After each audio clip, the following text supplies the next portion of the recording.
Welcome to A Minute to Midnight. This is Tony bringing you part 2 of a 3-part interview series that I did with Gill Broussard, with the subject being Planet X.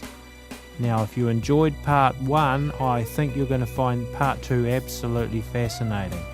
Now, you may not necessarily agree with all that Gill concludes in this, but you're going to find it a fascinating interview, I believe. So hold on to your hats, and here we go with part 2.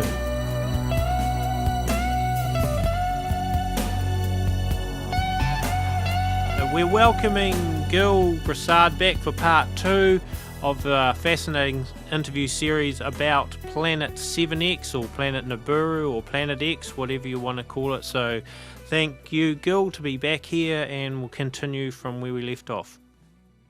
Well, thank you for having me. It's a pleasure, and I'm glad to be back a second time. On our first interview, we talked about the biblical accounts. Now we can touch on the secular accounts on where it's documented in recent history. And the last one we stopped was at Yeshua's sacrifice, proving how a double eclipse is not possible in a normal circumstance. It had to be a third object. Well, 395 years later was the Mayan event. Yeah, okay. Archaeologists was able to prove that the Mayans, about 75 to 80% of the population died out because of a massive drought that killed their crops, and they could not sustain a population as large as that. And that was proven out just within the last 25 years or so. Now we know what caused that massive drought. Okay. And that was around 707 AD. And 347 years after that was our Chinese guest star in 1054, which was mislabeled. This section of it was mislabeled as a supernova. Well, come to find out, the supernova was seen 2 or 3 months earlier than the typical data that's presently showing, which is now redefined as an unknown object. You can find these scientific papers where it gives you this data. The scientific white paper is called the Reevaluation of Eastern and Western Records of the Supernova 1054. This was given to the Dublin Institute of Advanced Studies. And this object was seen for 26 months, 13 months coming in and 13 months leaving. And after we plotted the segment of its course, it shows that it crosses Earth's path twice. Well, that's pretty significant. With a roughly 150 to 152 day separation between entry and exit on Earth's orbital path. The exiting is in the month of Passover, March or April scenario. And this happened multiple times. And we found 14 events in the biblical records, which we covered in part 1, yep. And without this hard data, we wouldn't have a model to do an overlay into the biblical records to prove out these accounts. And after this, we starts to go into the dark ages. 402 years later, in 1456, we have a painting.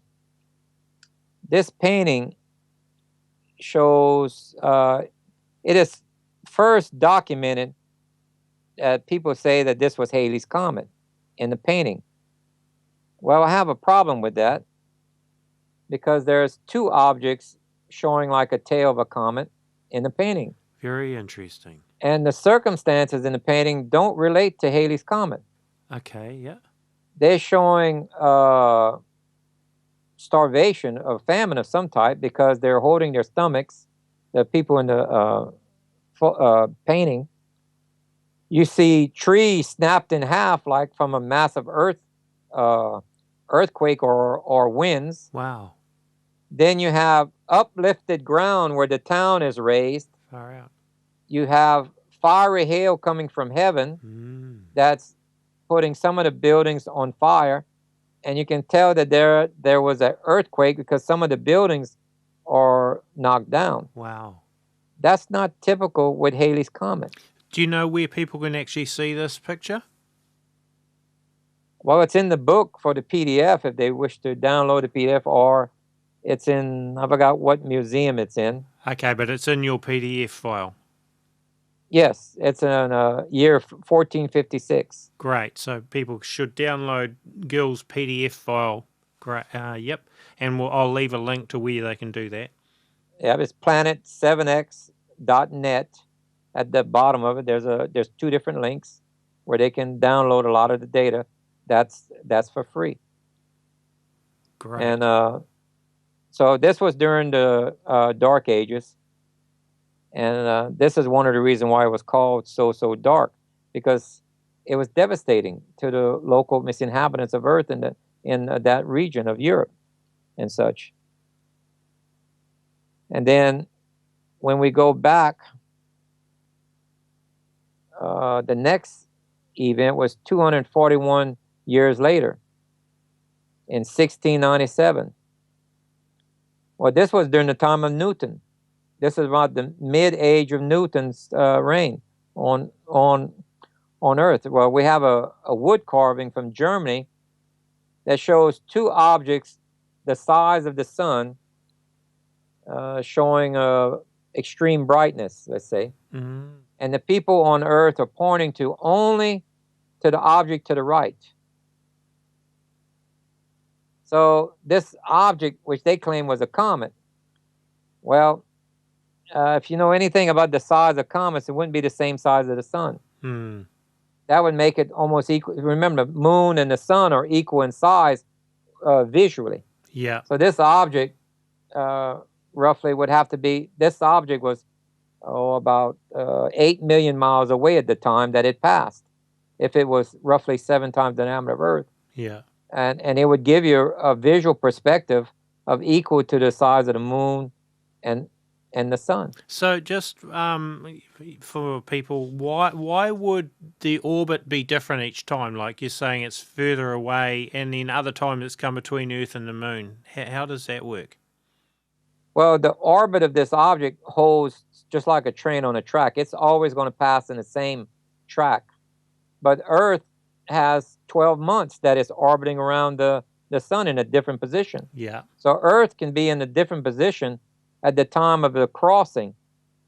But that's where we have meteor showers later on, months later, that end up causing devastation. Now, Earth would still go through a drought and still suffer bird and fish kill. This is why the ancient legend associate bad luck with comets. Because this object looks like a comet from a distance, but it's many times larger. It wouldn't have looked like a comet, though, when it came between Earth and the moon, though, would it? Exactly. It would have looked like a planet-sized object, but they didn't have the word planet yet in their vocabulary. So hang on, sorry, how long ago was the last time you believe it would have actually passed between Earth and the moon? Oh, that would have been Hezekiah's time. The last time the Earth tilted, from what I can record, was you got a bit you're getting a bit distorted there. I don't know what just changed, but your voice just suddenly went distorted. Okay, I'm sorry. The last time that I see that it was recorded was when the Earth tilted.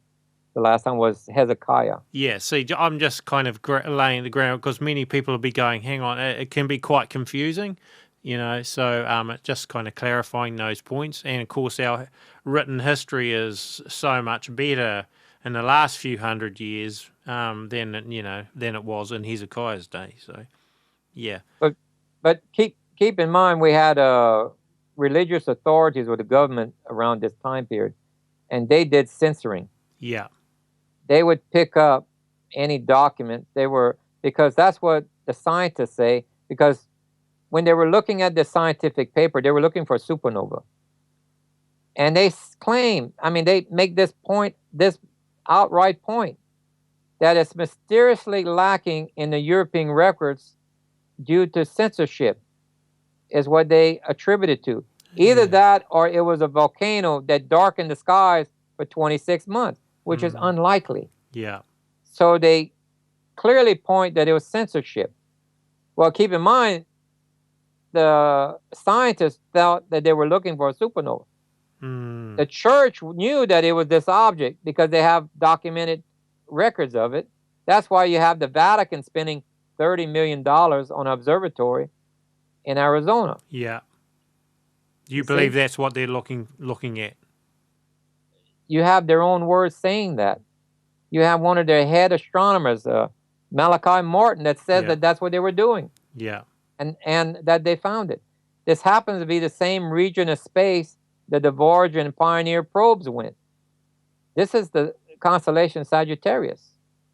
That's south of the universe. See, I find it really interesting. I actually remember in the early 1980s them saying that the scientists saying they thought they'd found another planet in our solar system, and I thought, oh, that's really interesting. And then it suddenly disappeared. You never heard anything from it again.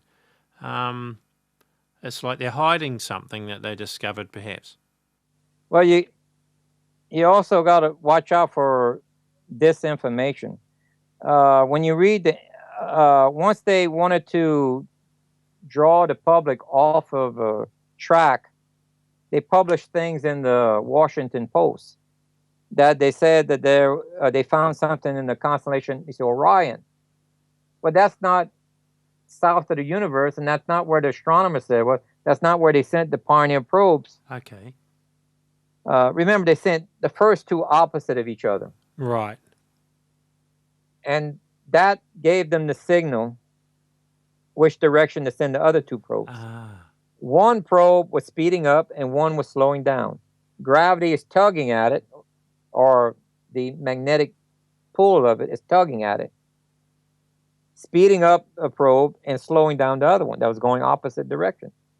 That's where they sent that, and that was during the direction of Sagittarius.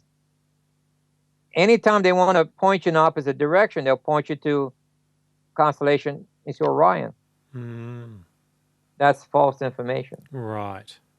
90% of all the data is pointing to one constellation, and all of the hard data points to only one constellation. That's Sagittarius. That is south of the universe. You have, I think, 3 white paper reports of the Asians. You have 2 modern-day scientific reports saying the orbits of comets are warped in that region of space. You have 14 biblical accounts that points to the same region of space. You have 5 secular regions of history that point to that region of space.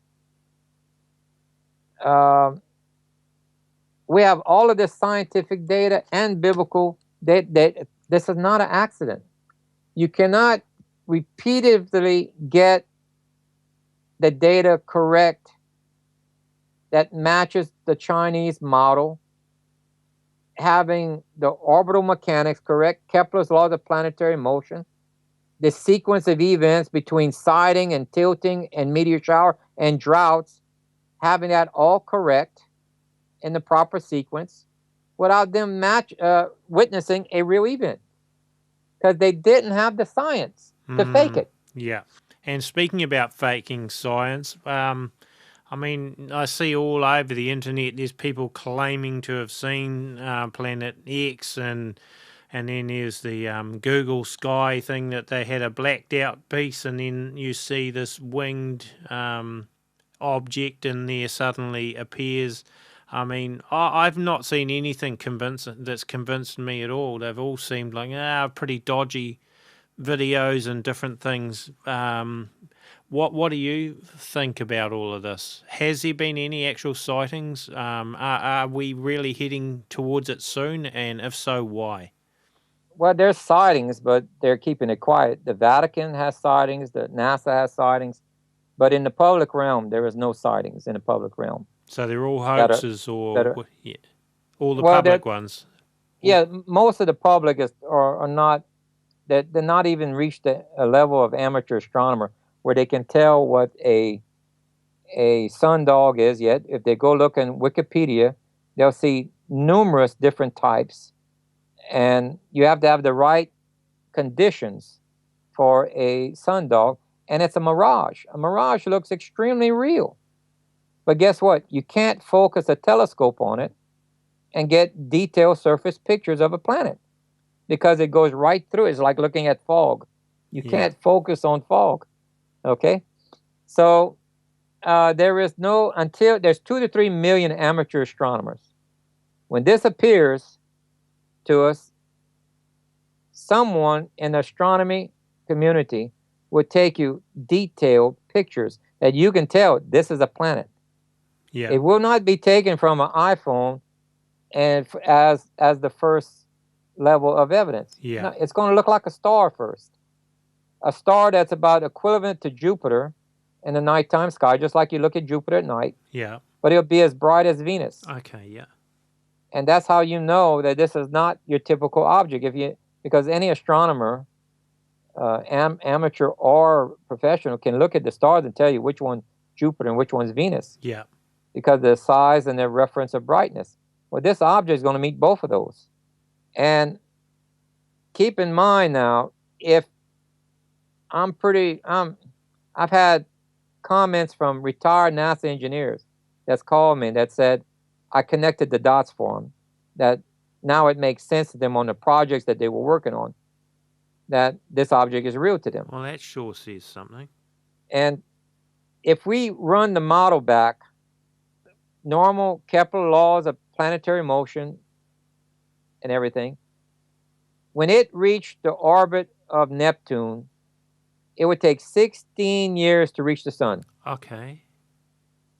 When the Voyager and Pioneer probes saw it, it was like 24 to 25 years outside our solar system. When it got to Neptune's orbit, it takes 16 years for it to reach us.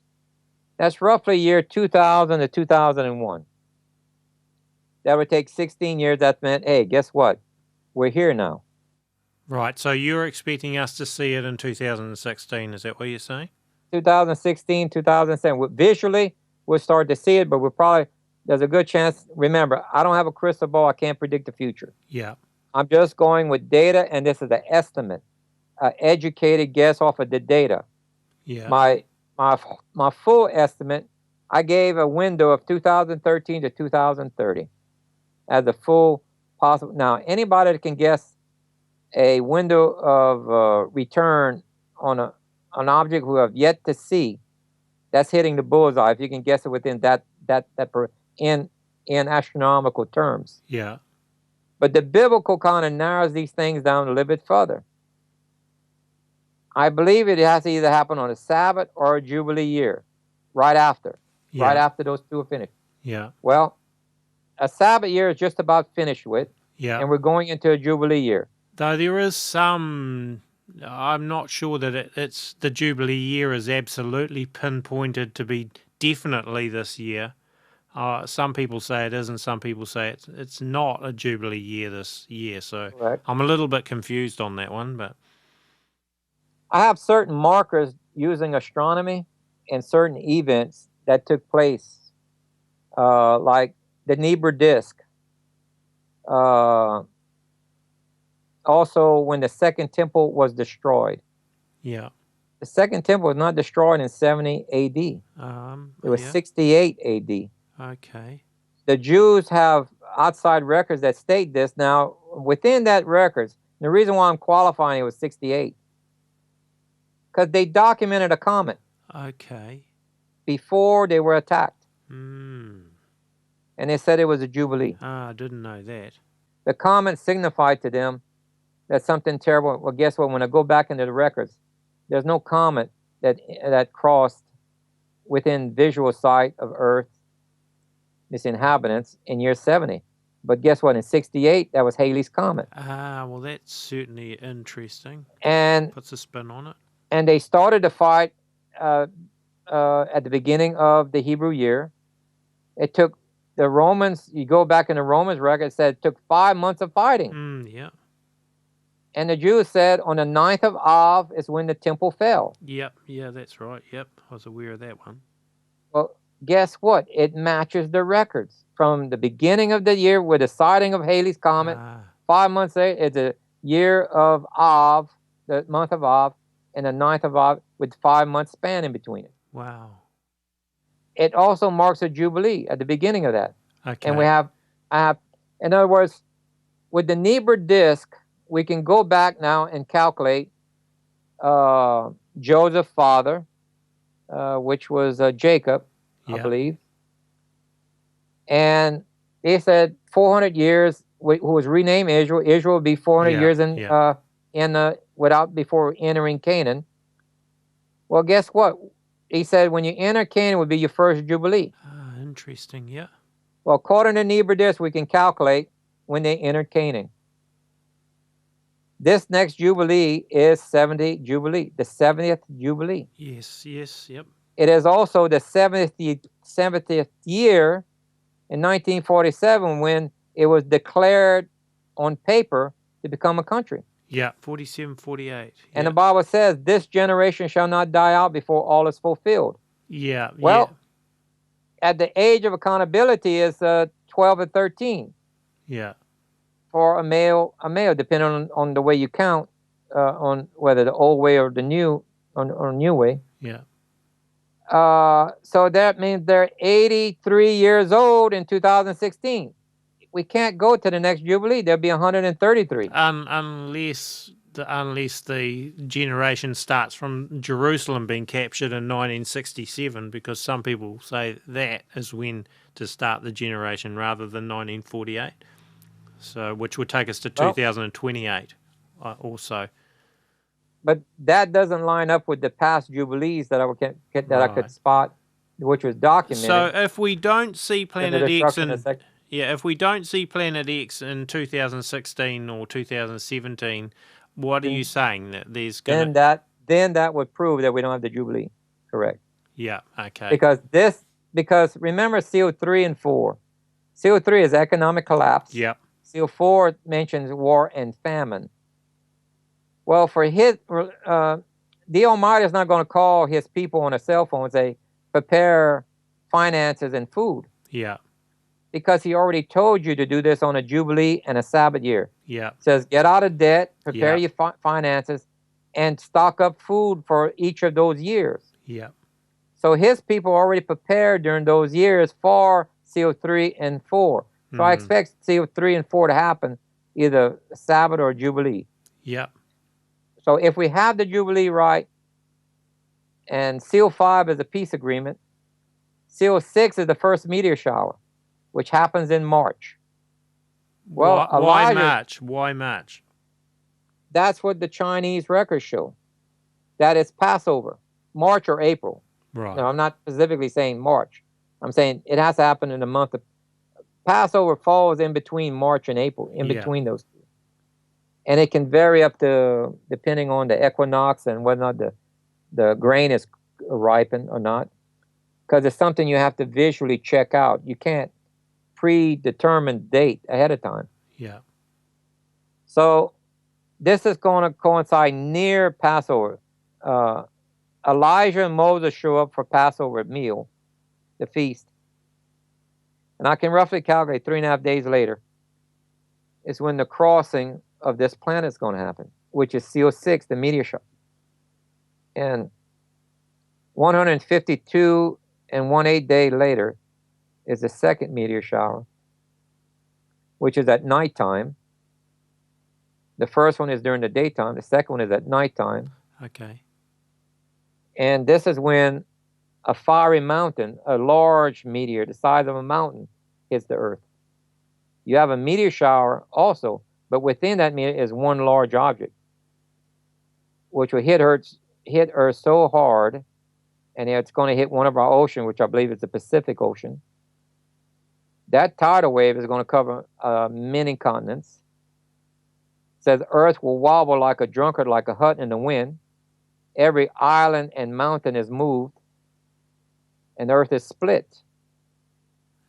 So are you expecting that to happen this year? No, next March or April possibly. In 2017. Yeah, the Jubilee has to be completed. Then that following Passover would be the crossing. Okay. So If this Jubilee is correct. okay. Yeah. So, So how long before that occurs do you think that we actually see in the sky something without a, well, firstly the astronomers and then secondly the naked eye?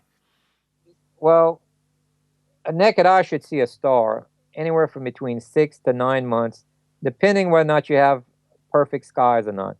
If you have a lot of light pollution, you may see it later than that. But at the earliest, it would be 9 months. But by December, we should see something. That's when we know if do we have, in other words, if you don't see economic collapse and famine, then it's not going to be this year. That has to happen first within this Jubilee, if we got the Jubilee correct. That would define us having the Jubilee correct. I mean, it's certainly looking like we're going to see economic collapse. We've sort of been harping on about that and telling people to get prepared for quite a while now. And, all the signs are pointing to it likely happening this year. But, of course, we can't say that with any certainty. Correct. Now, what's also interesting, the data qualifies the event we weren't aware of. Remember, Earth tilted 3 to 4 times. This next time, this planet is going to pass between the moon and the Earth again. So that'll be the first time it's done that since Hezekiah's time. Correct. Yeah. So the visual respect, you would look at an object almost 50 times larger than the moon, roughly, approximately. Yeah. Remember the old saying where it says, "Men's heart will fail from what they anticipate." Yeah. That comes. Yeah, from Book of Revelation. Yep.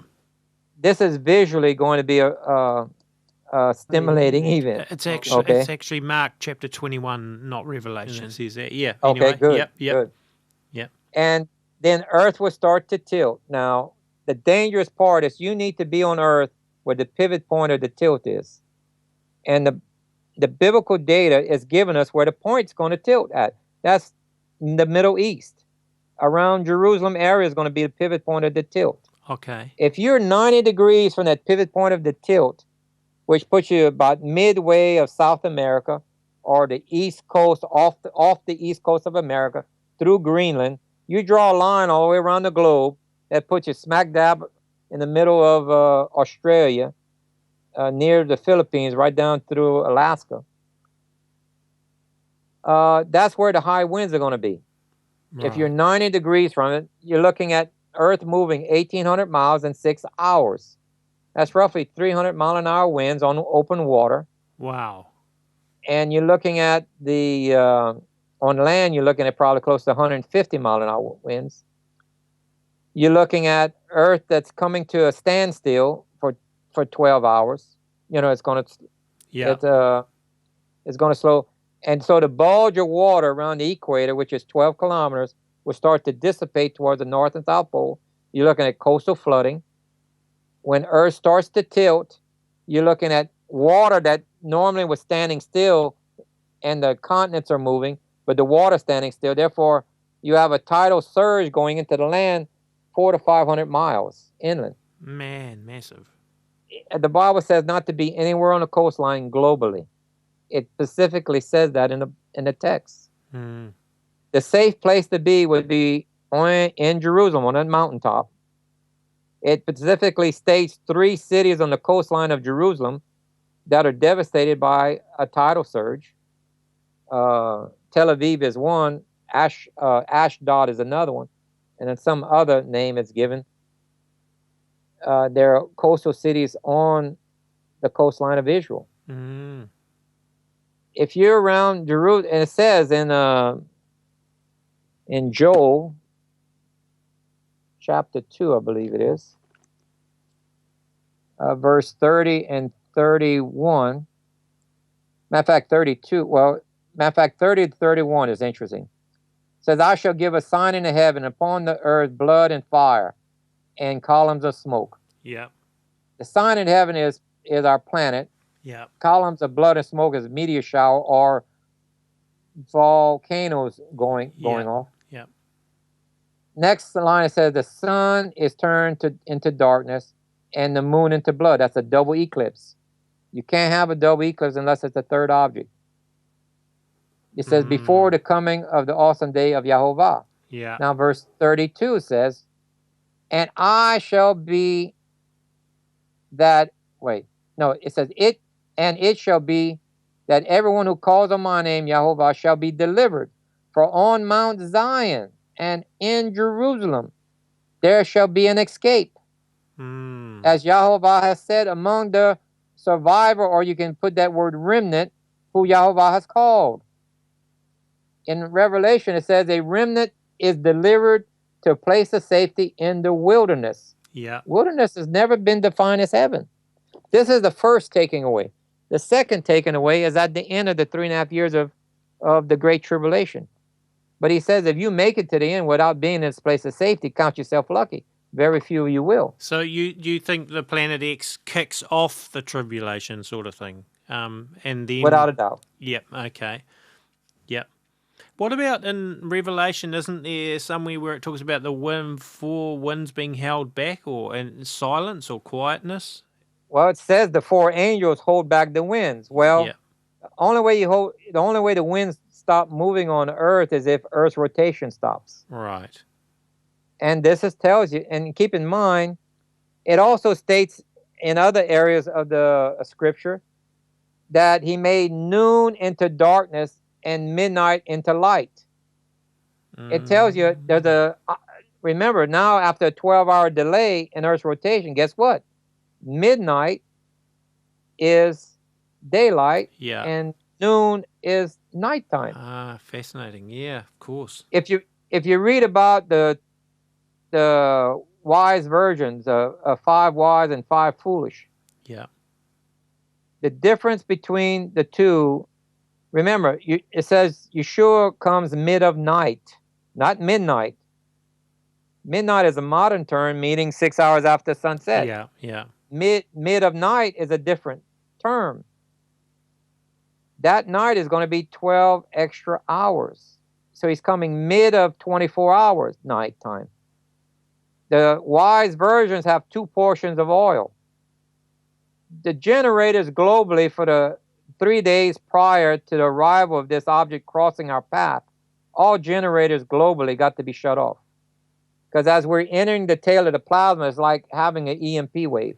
Okay, interesting concept. Otherwise, it'll burn up the generator. So we're burning oil lamps because there's not enough batteries in the world to help out everybody. Interesting interpretation. If you read that parable carefully, the wise have 2 portions of oil, not 1. The foolish have 1. A portion of oil to take it. 1 portion takes you through a normal nighttime of 12 hours. The wise have 2. After they burnt the first portion of oil, they're trimming the wicks and refilling it and relighting it. And the foolish are asking for it and say they don't have enough, go back and buy some. Now, as they lit their lamps, a shout goes out, the groom has arrived. And only the wise go out and meet him. These are the bridesmaids of a wedding. The bride don't carry lamps in a Hebrew wedding, only the bridesmaids. See, this is similar to a wedding, he said. Yeah, yeah. And the bride is only from the 12 tribes of Israel, except for Dan. Okay? Yeah. Dan is not mentioned. Yeah. The bridesmaids can be from any tribe. True. Yep. And there's 5 times more of them than the bride. Yep, true. Yep. And so they're brought to a place in the wilderness by Yeshua. Yeshua brings them to a place where he has prepared for them, where they stay there 1,260 days. See, I've certainly never heard anyone interpret this like you are at the moment. It's actually really, really interesting. It's a completely different way of looking at it. It's a real even. You got to we couldn't interpret Revelation without understanding the Old Testament clearly, and we couldn't have done this without the data provided by the Chinese records that these events, these are data points. These are not random stories. Yeah. These stories gives us the data points to understand the last book of the Bible, because we're going to go through we're going to go through similar events. Yeah. And he's preparing us. He says, if you follow my instructions, he says, prepare food on the Sabbath and the Jubilee and supplies that you need, because you're going to go through a terrible time coming up. He says, this next event, the one in Revelation described, the Great Tribulation, is the worst event in all of Earth's history, it says. Yeah. That's greater than Noah's flood. Yeah. You're fixing to live through the time of the most extreme event in biblical records. Yeah. And most people won't make it. That is correct. Yeah. It's only a remnant out of the subset of the entire body that's following his exact instructions. Because they've forsaken his instructions. They said, we don't need to understand the Old Testament. Yeah. Well, without it, you're not going to understand the last book. And if you forgive his instructions, remember, Yahweh said, these are my instructions, you will follow them forever. A lot of people say, well, you don't follow with the Jews. He didn't say that. He says, these are my instructions, and you follow them forever. They're rehearsal patterns that protects you if you follow them. So no one has an excuse when they go up in front of him, says, well, how come you didn't pull me out of the meteor? He said, how come you didn't follow my instructions? And then if you... And let's face it, I mean, the church as a whole is asleep. Everyone's in a stupor. It's like no one's...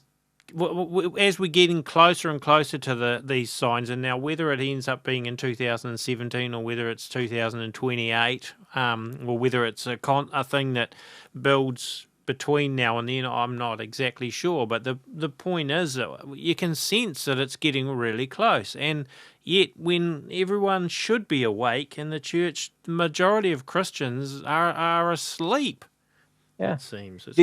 Do you think it's just a lucky guess that they consistently had correct 14 events that match the model? No. Do you think it's an accident that they say it in the end times they would cut your heads off? We're seeing it in the newspaper today. Yeah, exactly. Yeah. You think it's an accident they said you have global economic collapse? That's never happened before. Global economic collapse. And you can see it. It's inevitable. You just, every which way you look. I don't know how people can't see it, but yeah. Correct. Yeah. It can't go another 20 years or 10 years. We may be a year off, but I seriously don't think so. Yeah. Because if you take into account, remember, this is Jacob's trouble. Yeah. Jacob had trouble with Esau. Esau represents the Muslim faith. Yeah. Remember, during Yeshua's time, they said in the future they will worship a God that our fathers knew not of. Yeah. Muhammad came 600, and Allah came 600 years later. Yeah. This is the God that their fathers knew nothing about. So, when did that start? Well, they declared war on us in 2001. Okay, their year started around Passover of 2001. Right. And they sent an edict or a request or whatever you want to Bush, saying if you switch to Islam, we won't declare war. But if you turn us down, we will openly declare war, a jihad against Jews and Christians, which is Jacob. The war against Jacob started in 2001. So if you look at Seal 1 is a war is declared against Jacob. Against Seal 2 is peace is taken from the earth. Yeah. Okay? In 1 hour, the jets were out of the air.